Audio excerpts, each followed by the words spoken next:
Virginity இந்த வார்த்தையை பற்றின விஷயத்தை தான் இந்த வீடியோவில் நம்ம கண்டென்ட்டாக பார்க்க போகிறோம். ஸோ எத்தனையோ வேர்ட்ஸ் வந்து நம்ம கேள்விப்பட்டிருக்கிறோம். அதாவது give and take, get together, friends with benefits, living relationship and one night stand, adjustment. இந்த வார்த்தைக்கு எல்லாமே பார்த்தோம் அப்படின்னா ரெண்டு ஆக்சுவல் மீனிங் அப்படிங்கிறதுக்கும் ஒன்று இந்த வார்த்தையுடைய அந்த ஆக்சுவல் மீனிங் என்ன அப்படிங்கிறது, இன்னொன்று இந்த வார்த்தைகளுக்கெல்லாம் நாங்கள் ஒரு மீனிங் கண்டுபிடிச்சி அதுக்கு எண்டு நாங்கள் வேறு ஒன்றா வச்சுருக்கோம் அப்படிங்கிற மாதிரியும் வந்து இருக்குது. ஸோ இப்படி பல வார்த்தைகள் இருந்தாலும் இந்த விஷயத்தை பொறுத்தவரை, இந்த கான்டெக்ஸ்ட்டை பொறுத்த வரைக்கும் இதுக்கு நான் என்ன சொல்கிறது, எப்படி டேம் பண்ணுறது அப்படின்னு ஒரு விஷயம் வந்து புரியல. ஒரே ஷாக்கிங்காக தான் இருக்குது. ஸோ அப்படிங்கிற மாதிரி தான். ஏன்னா இந்த நேர்கொண்ட பார்வை படத்தில் அஜித் சார் கோர்ட்டில் கேட்பார், ஆர் யூ வர்ஜின் அப்படின்னு ஒரு வார்த்தை வந்து கேட்பார். ஸோ அந்த டைமில் வந்து எல்லோரும் ஷாக் ஆவாங்க. அது மாதிரி தான் வந்து இந்த கண்டென்ட் அப்படிங்கிறது நம்மளை ஒரு ஷாக்கிங்கில் வச்சுருக்கு. என்ன அப்படின்னு பார்த்தோம் அப்படின்னா, ஸோ இந்த கான்டெக்ஸ்ட்டுக்கு நான் வரேன்.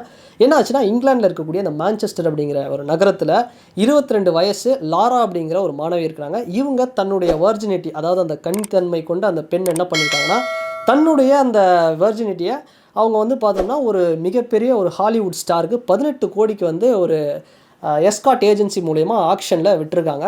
ஸோ இந்த ஆக்ஷன் எப்படி நடந்ததுன்னு பார்த்தோம்னா, இந்த ஒரு ஏஜென்சி மூலயமா சீக்ரெட்டாக இந்த ஆக்ஷன் வந்து வேர்ல்டு வைடில் இருக்கக்கூடிய மிகப்பெரிய பணக்காரங்க, அதாவது தொழிலதிபர்கள், அரசியல்வாதிகள் அண்டு பிஸ்னஸ்மேன், பெரிய பெரிய பிஸ்னஸ்மேன்ஸு அண்ட் ஹாலிவுட் ஸ்டார்ஸ், இவங்க எல்லாமே வந்து இதில் கலந்துருக்காங்க.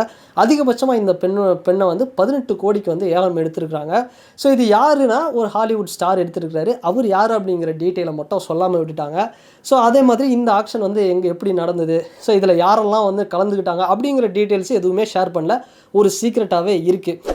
ஸோ என்னம்மா இப்படி பண்ணிட்டியாம்மா அப்படிங்கிற மாதிரி ஒரு கேள்வி வந்து இந்த பொண்ணு மேலே வச்சாலும், இது வந்து ஒரு கலாச்சார சீர்கேடு இதனால் நடந்து போச்சு, இது வந்து ஒரு தவறான உதாரணம் அப்படின்னு கலவையான ஒரு விமர்சனம் வந்து போயிட்டுருக்கு. ஒரு சிலர் என்ன சொல்கிறாங்க, இந்த பொண்ணு பண்ணது சரிதான், இன்னொரு பக்கம் இந்த பொண்ணு பண்ணது வந்து தப்பு தான் அப்படிங்கிற மாதிரி ஒரு கான்ட்ரவர்சியான டிபேட்ஸ் வந்து போயிட்டுருக்கு.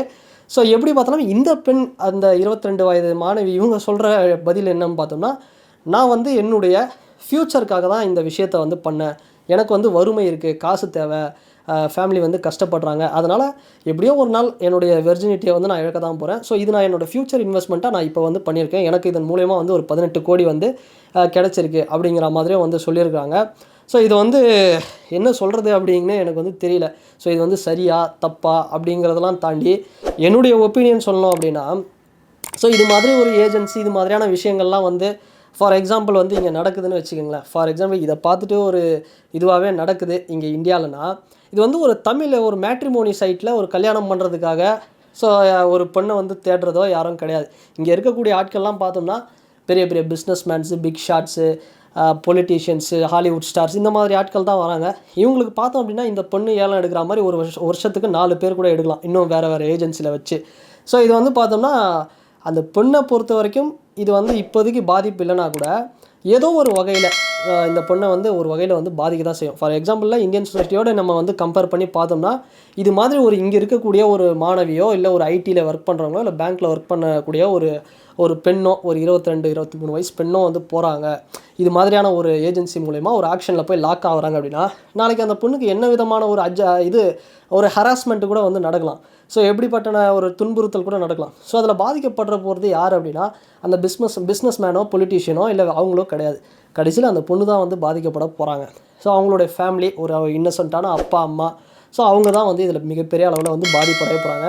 ஸோ இது எப்படி பார்த்தாலுமே இது வந்து ஒரு தவறான ஒரு உதாரணம் அப்படின்னு தான் வந்து நான் சொல்லுவேன். இந்த விஷயம் அப்படிங்கிறது என்னென்னோ சொல்கிறாங்க, ஜென்செட் ஜென்ரேஷன்ஸ் வந்து இதை வந்து ஆதரிக்கிறாங்க. அதாவது 1997லேருந்து 2012க்குள்ளே அப்படின்னு இந்த ஜென்ரேஷனில் பிறந்த பசங்கள்லாம் வந்து இதை ஆதரிக்கிறாங்க. இது மாதிரியான விஷயங்கள்லாம் பாதி பேர் ஆதரிக்கிறாங்க, எதிர்ப்பு அப்படி கலவையாக தான் வருது அப்படிங்கிற மாதிரி என்னென்னோ வந்து சொல்லிட்டு இருக்கிறாங்க. ஸோ எப்படி பார்த்தாலுமே என்னோடய ஒப்பீனியன் சொல்லணும்னா, இது வந்து ஏதோ ஒரு வகையில் இந்த விஷயம்லாம் ஒரு ட்ரெண்டு அப்படின்னு பார்த்தாலுமே ஏதோ ஒரு வகையில் இது வந்து ஒரு பாதிப்பை வந்து ஏற்படுத்தும் அப்படின்னு தான் வந்து நான் சொல்லுவேன். ஸோ நீங்கள் என்ன நினைக்கிறீங்க? ஸோ இது மாதிரியான ஒரு விஷயம், ஸோ நீங்கள் இந்த வீடியோவில் வந்து பார்த்துருப்பீங்க, இல்லை நியூஸில் கூட நீங்கள் இந்த விஷயத்தை இப்போ ரீசெண்டாக படிச்சிருப்பீங்க. ஸோ இந்த விஷயத்தை பற்றின உங்களுடைய கருத்து என்ன? ஏன்னா நம்ம நாட்டில் வந்து பிற்போக்கு, முற்போக்கு அப்படி இப்படின்னு வந்து பல ஒரு மிக்சடான ஒரு மக்கள் வந்து இருக்கோம். ஸோ உங்களுடைய அந்த ஒப்பீனியன் என்ன அப்படிங்கிறத தாராளமாக நீங்கள் வந்து ஒரு பெட்டர் ஆன்சர் வந்து இந்த செக்ஷனில் வந்து கொடுக்கணும், இந்த கமெண்ட் செக்ஷனில் அப்படிங்கிறத நான் எதிர்பார்க்குறேன். அண்ட் இந்த வீடியோ பார்த்தீங்கன்னா உங்களுடைய கருத்துக்கள் என்ன அப்படிங்கிறது இந்த கமெண்ட் செக்ஷனில் மறக்காமல் பதிவிடுங்க. அண்ட் இந்த வீடியோ உங்களுக்கு பிடிச்சிருந்ததுன்னா லைக் பண்ணுங்கள், ஷேர் பண்ணுங்கள், கமெண்ட் பண்ணுங்கள், சப்ஸ்கிரைப் பண்ணுங்கள். அண்ட் வேறு ஒரு வீடியோவில் வேறு ஒரு கான்டென்ட்டில் நான் உங்களை பார்க்குறேன். பாய்.